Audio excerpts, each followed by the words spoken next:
அன்பே சிவம். இந்த மூன்று சொல்லுக்கு பின்னால் இருக்கும் ஆழமான அர்த்தத்தை உலகிற்கு உணர்த்திய ஒரு மாபெரும் பக்தனின் கதை இது. மந்திரம் தெரியாது, தந்திரம் தெரியாது, ஏன் இறைவனை எப்படி வழிபட வேண்டும் என்ற சடங்குகள் கூட தெரியாது. ஆனால் தன் அப்பன் மீது காட்டிய அந்த பித்து பிடித்த அன்பால் இறைவனையே தன் கையை பிடித்து தடுக்க வைத்த ஒரு வேடவனின் வீர வரலாறு தான் இந்த கண்ணப்ப நாயனார் கதை.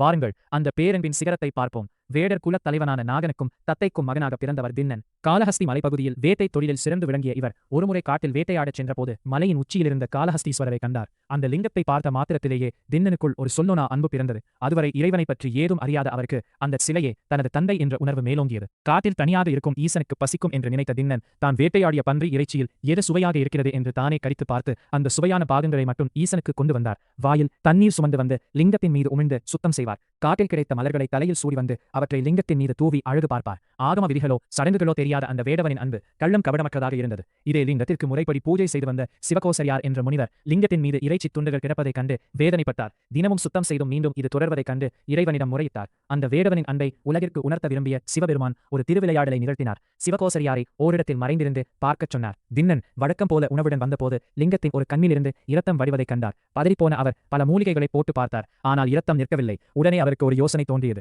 கண்ணுக்கு கண்ணே மருந்து என்று முடிவு செய்த தின்னன் தனது ஒரு கண்ணை அம்பால் தோண்டி எடுத்து லிங்கத்தின் கண்ணில் வைத்தார். இரத்தம் நின்றது. ஆனால் அடுத்த கணமே லிங்கத்தின் மறு கண்ணிலிருந்தும் இரத்தம் வடியத் தொடங்கியது. தின்னனிடம் இப்போது ஒரு கண்ணே இருந்தது. அதையும் எடுத்துவிட்டால் லிங்கத்தின் எந்த இடத்தில் கண் இருக்கிறது என்று தெரியாது என்பதால் அடையாளத்திற்காக தனது இடது காலின் கட்டை விரலை லிங்கத்தின் கண் இருக்கும் இடத்தில் வைத்துக் கொண்டார். பின்னர் தனது இரண்டாவது கண்ணையும் தோண்ட முற்பட்டார். அவர் கத்தி தனது கண்ணை தீண்டும் அந்த வினாடி சிவபெருமான் லிங்கத்திலிருந்து வெளிப்பட்டு தின்னனின் கையை பிடித்து தடுத்தார். நில்லு கண்ணப்பா என்று 3 முறை அழைத்து அவரை தடுத்த ஈசன் அவருக்கு பார்வை அளித்து தன்னுடன் சேர்த்துக் கொண்டார். தனது கண்ணையே ஈசனுக்காக தர துணிந்ததால் தின்னன் கண்ணப்பர் என்று அழைக்கப்பட்டார். பக்திக்கு தேவை சடங்குகள் அல்ல, உண்மையான அன்பு மட்டுமே என்பதை இந்த திருவிளையாடல் உணர்த்துகிறது.